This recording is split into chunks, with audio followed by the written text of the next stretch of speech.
Hello guys, welcome back to my YouTube channel SKM study a way of success में हूं आपका educator Shivam Mishra. आपका स्वागत करते हैं आपके अपने यूट्यूब चैनल एसकेएम स्टडी पे। देखिए, एसकेएम स्टडी सबसे बेहतरीन सा इस बार तैयारी करवाएंगे। हम लोग नए सीरीज से तैयारी करवाएंगे। जी हाँ, हम लोग सारा का सारा, देखिए आप हिंदी बायोलॉजी मेरे ऊपर छोड़ दीजिए, पूरा पूरा तैयार करवा दूंगा।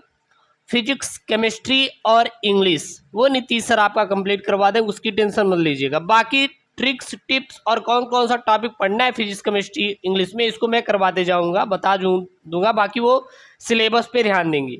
वैसे आपका क्लास 12th का फिजिक्स जो है कंप्लीट हो चुका है 1 से 12 तक। अभी उसको प्लेलिस्ट मैंने नहीं लगाया है, उसका प्लेलिस्ट लगा दूंगा, जाके आप कंप्लीट कर लीजिएगा वहाँ से। उसकी नोट्स टेलीग्राम पर फ्री में आप डाउनलोड कर सकते हैं, या फिर हमारी ऑफिशियल वेबसाइट है skmstudyclasses.com से भी आप जाके फ्री में नोट्स डाउनलोड कर सकते हैं वहाँ से। तो टेलीग्राम से सरलता होती है, सारे PDF notes, previous year paper सारा का सारा हम वहाँ पे टेलीग्राम पे भेज देते हैं। जाके आप टेलीग्राम से आसानी से डाउनलोड कर सकते हैं, इसलिए टेलीग्राम को आज ही तुरंत ज्वाइन कीजिए। Link in the description box के नीचे लिंक दिया गया है, जाके फटाफट ज्वाइन करें टेलीग्राम को। साथ ही साथ प्यारे बच्चों, कोई भी दिक्कत आ रही कहीं से भी एक भी प्रॉब्लम आ रही, बिल्कुल आप कमेंट कीजिए। एसकेएम स्टडी हमेशा आपके साथ है, सारी चीज़ें बताएंगे हम, कोई दिक्कत कहीं से भी नहीं आएगी, इसकी प्रॉमिस हम करते। पूरी जीव विज्ञान की तैयारी करवाएंगे प्यारे बच्चों, शुरू से लेकर लास्ट तक, विथ नोट्स, सिलेबस के साथ, इंपॉर्टेंट क्वेश्चन के साथ, इंपॉर्टेंट टॉपिक के साथ, बिना हार्डवर्क के। जी हाँ, हम लोग स्मार्ट तरीके से, बिल्कुल स्मार्ट तरीके से चीज़ों को पढ़ेंगे, चीज़ों को समझेंगे, उसको एनालिसिस करेंगे, ताकि हमें किसी भी प्रकार की प्रॉब्लम क्रिएट ना हो। क्लियर है? और हाँ, वीडियो को लाइक कर दें, चैनल को सब्सक्राइब कर दें, और जाके टेलीग्राम ज्वाइन नहीं किया तो प्लीज़ टेलीग्राम को ज्वाइन कर लें। तो यहाँ पे हम लोग कौन कौन सा टॉपिक पढ़ें। आप क्लास 12 बायोलॉजी का जो चैप्टर 1 है वो क्या है, अध्याय 1 जीवों में जनन, ये एनसीईआरटी पर आधारित सिलेबस है, याद रखना। एनसीईआरटी आधारित पर है, UP board, MP board, Bihar board, Rajasthan board, Jharkhand board, सभी बोर्डों के लिए स्पेशल ये वीडियो होने वाला है, क्योंकि एनसीईआरटी पर आधारित है। तो आप समझ सकते हैं कि ये किन किन बोर्डों के लिए है। क्लियर है? तो ऐसा कौन कौन सा आपको टॉपिक पढ़ना है जो कि 3 से 4 अंक आपका बिल्कुल श्योर हो जाए, श्योर मिल जाए। तो ऐसे कौन कौन से आपको टॉपिक पढ़ने की ज़रूरत है। तो सबसे पहले हम लोग बात करेंगे किस टाइप के आपके प्रश्न आपके यूपी बोर्ड परीक्षा 2023 के अंदर बनने वाले हैं। सबसे पहले हम लोग प्रश्नों की बात करेंगे, क्योंकि जब आपके पास चीज़ें रहेगी समझने के लिए तो आप उसको बेहतर कर पाएंगे। जब आपके पास चीज़ें है ही नहीं समझने के लिए तो आप बेहतर बिल्कुल भी नहीं कर पाएंगे। तो सबसे पहले आप उन चीज़ों को अपने पास रखिए जो कि आपको बेहतर नंबर गेन करा पाए आपके यूपी बोर्ड एग्जाम 2023 के अंदर। ठीक है ना? तो कौन कौन सा टॉपिक पढ़े, सबसे पहले इसको हम लोग डिस्कशन करते हैं। तो जो आपका टॉपिक है वो आपका कौन कौन सा टॉपिक पढ़ना है। तो सबसे पहले आपको जो टॉपिक पढ़ना है, आपको बहुविकल्पी वाला पढ़ना पड़ेगा इसमें। उसके बाद आपको कौन सा पढ़ना पड़ेगा, अति लघु उत्तरीय प्रश्न पढ़ना पड़ेगा, फिर लघु उत्तरीय प्रश्न पढ़ना पड़ेगा, उसके बाद दीर्घ उत्तरीय प्रश्न पढ़ना पड़ेगा। जो बहुविकल्पीय प्रश्न आएगा चैप्टर 1 में वो 1 अंक आएगा, अति लघु उत्तरीय प्रश्न 1 अंक आएगा, लघु उत्तरीय प्रश्न 2 टाइप से आएंगे, type first and type second, 2 type का बनता है। जो टाइप फर्स्ट बनता है वो 2 अंकों का बनता है, और जो टाइप सेकेंड बनता है वो 3 अंकों का बनता है। देखिए, अब ऐसा नहीं है कि इसको मैं आपको बताने के बाद इसका कंप्लीट नहीं कराऊंगा। इसको जैसे देखिए, आज मैंने क्या किया, इसके टॉपिक के बारे में बता दिया कि क्लास 12 बायोलॉजी जीवों में जनन यानी चैप्टर 1 में कौन कौन से इंपॉर्टेंट टॉपिक है, इसको मैं पढ़ा दूंगा, बता दे रहा हूं। उसके बाद इसको नोट कर लीजिए, उसके बाद आप डेली का डेली इसका एक एक टॉपिक करके हम लोग खत्म कर लेंगे। ठीक है ना? इसी प्रकार आपका टॉपिक भी खत्म हो जाएगा और आपका तैयारी भी हो जाएगी। फिर जो एमसीक्यू है, अति लघु उत्तरीय है, उसको हम लोग सॉल्व कर लेंगे। उसके बाद जो दीर्घ उत्तरीय प्रश्न बनेगा वो 5 अंकों का आपका बोर्ड परीक्षा में बनेगा। तो लघु उत्तरीय प्रश्न आपका 2 अंक और 3 अंकों का बनेगा, दीर्घ उत्तरीय प्रश्न 5 अंकों का बनेगा। अब चलिए हम लोग को देखना है कि कौन कौन से आपको टॉपिक पढ़ना पड़ेगा।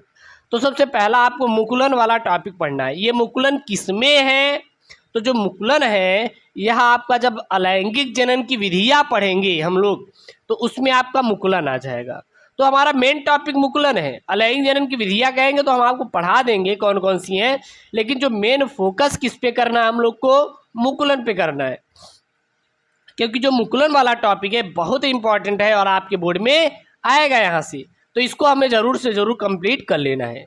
उसके बाद निषेचन, निषेचन क्या होता है, निषेचन किसे कहते हैं। तो जब निषेचन आपको पता होगा तो आप अच्छा नंबर गेन कर पाएंगे। अब जब आपके पास मटेरियल ही नहीं है कि हम करेंगे क्या, तो आप कहीं अच्छा नंबर गेन कर पाएंगे, बिल्कुल भी अच्छा नंबर गेन नहीं कर पाएंगे। तो सबसे पहले आपको मटेरियल चाहिए पढ़ने के लिए, तो मटेरियल आपको मैं दूंगा, मैं प्रोवाइड करूंगा टेलीग्राम के जरिए, यूट्यूब के जरिए, वेबसाइट के जरिए। SKM स्टडी जब तक है आपके साथ, बिल्कुल आपको परीक्षा की टेंशन नहीं लेनी, 1 रुपये आपको बर्बाद नहीं करना है, बिल्कुल फ्री ऑफ कॉस्ट, बिना किसी 1 रुपये के आपको मैं पूरा पढ़ाऊँगा, तैयारी करवाऊँगा।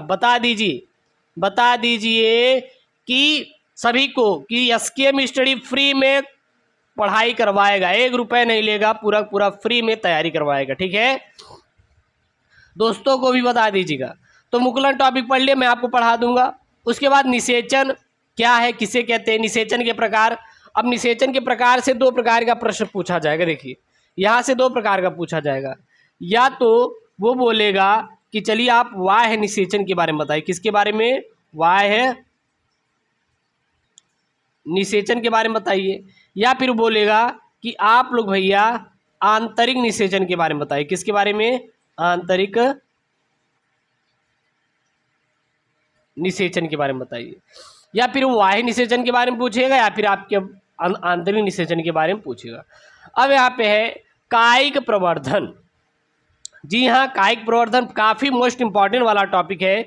इसमें अभी हम लास्ट में IMP, इसमें भी IMP वाला, वैसे ये पूरा निचोड़ है, बस इतने ही टॉपिक को पढ़ना है और आपको पढ़ने की जरूरत नहीं है। इसके बाद आप कायिक प्रवर्धन के बारे में पढ़ लेंगे। अब कायिक प्रवर्धन में जो कृत्रिम कायिक प्रवर्धन है, प्राकृतिक कायिक प्रवर्धन, इसको मैंने अपने वेबसाइट पर अच्छी तरीके से लिख कर समझाया है। यूट्यूब पर भी मिल जाएगा वीडियो, वेबसाइट पे मिल जाएगा। अगर मान लीजिए वेबसाइट से आपको पढ़ना है तो link in the description box दिया गया है, जाके वहाँ से पढ़ लीजिएगा। पार्ट 1, पार्ट 2 आपको पढ़ लेना है करके, पार्ट 3 जल्दी आ जाएगा, जैसे आएगा उसको हम अपडेट कर देंगे, ठीक है ना। जाके वेबसाइट से भी पढ़ सकते हैं। उसके बाद लैंगिक जनन, अलैंगिक जनन की घटनाएं कौन कौन सी होती हैं ये पूछ लिया जाता है। और कायिक प्रवर्धन के एक बात याद रखना, इसके प्रकार को पढ़ लेना है। किसको पढ़ लेना है, इसके प्रकार को भी पढ़ लेना है कि कृत्रिम कायिक प्रवर्धन क्या है, प्राकृतिक कायिक प्रवर्धन क्या है। उसके बाद आपके कायिक प्रवर्धन के लाभ एवं हानि, इसको भी आपको पढ़ लेना है कि कायिक प्रवर्धन के कौन कौन से लाभ है, कौन कौन सी हानियां हैं, इसको भी आपको कंप्लीट कर लेना है। क्योंकि ये जितने भी आपको मैं टॉपिक दे रहा हूँ काफ़ी इंपॉर्टेंट टॉपिक है और इन टॉपिक को आपको बिल्कुल भी नहीं छोड़ना है। उसके बाद लैंगिक जनन क्या है, लैंगिक जनन के क्या क्या लाभ है, ठीक ना, लैंगिक जनन का क्या महत्व है, सारी चीज़ें क्लियर करनी है। और मैं जब क्लियर कराऊंगा ना पूरा बता दूंगा। ऐसा नहीं है कि आपको मैं एक ही टॉपिक, इसमें अलग अलग वीडियो बनाऊंगा। लैंगिक जनन का बनाऊंगा और लैंगिक जनन घटनाओं पर इसकी मैं अलग वीडियो बना दूंगा, इसकी अलग, और दोनों एक इसको लेके आएंगे, फिर उसके बाद ही कुछ मिनट बाद इसको मैं अपलोड कर दूंगा ताकि दोनों साथ में रहेगी। उसके बाद अलैंगिक जनन, जी हाँ, अलैंगिक जनन क्या है, अलैंगिक जनन की कौन कौन सी विधियाँ हैं, अलैंगिक जनन के क्या लाभ है, क्या हानि है, इसका क्या महत्व है, इसको आप कंप्लीट कर लेना है। उसके बाद आपका प्रश्न बनता है समयुग्मकी विषम युग्मकी में अंतर, आपको स्पष्ट करने के लिए देगा, या फिर ये पूछ लेगा कि समयुग्मकी विषम युग्मकी से क्या तात्पर्य है। उसके बाद पूछेगा कि जनन, जनन की परिभाषा, जनन क्या है और जनन के प्रकार, क्या पूछेगा, जनन के प्रकार, या फिर पूछ सकता है जनन का महत्व, जनन का महत्व। इसको भी मैं अच्छी तरीके से डिटेल के साथ आपको पढ़ा दूंगा ताकि आपको कहीं से भी परेशानी कोई क्रिएट ना हो। उसके बाद बनेगा आपका लैंगिक जनन तथा अलैंगिक जनन में अंतर स्पष्ट कीजिए। लैंगिक जनन अलैंगिक जनन में क्या अंतर है ये लिखने के लिए आपके बोर्ड परीक्षा में दे देता है। तो जितना भी रहेगा सारा मैं पढ़ाने वाला हूँ, बेहतरीन तरीके से पढ़ाऊँगा, बिल्कुल भी आपको टेंशन नहीं लेना है। केवल आप अपनी पढ़ाई पे फोकस करिएगा और आपको बिल्कुल भी टेंशन नहीं लेना है। हाँ, वीडियो को लाइक करना है, चैनल को सब्सक्राइब करना है, अपने दोस्तों के साथ शेयर करना है और सबको बता देना है कि एसकेएम स्टडी आ गया है तैयारी करवाने के लिए। बोर्ड की तैयारी करवाएगा और सबसे बेहतरीन तरीके से तैयारी करवाएगा। अब आपको बिल्कुल भी टेंशन नहीं लेना है। वीडियो को लाइक कर दीजिए, चैनल को सब्सक्राइब कर दीजिए, जाके फ्री में नोट्स के लिए टेलीग्राम ज्वाइन कर लीजिए। इसका नोट्स वहाँ पे आपको फ्री ऑफ कॉस्ट मिल जाएगा। ओके दोस्तों, थैंक यू, जय हिंद।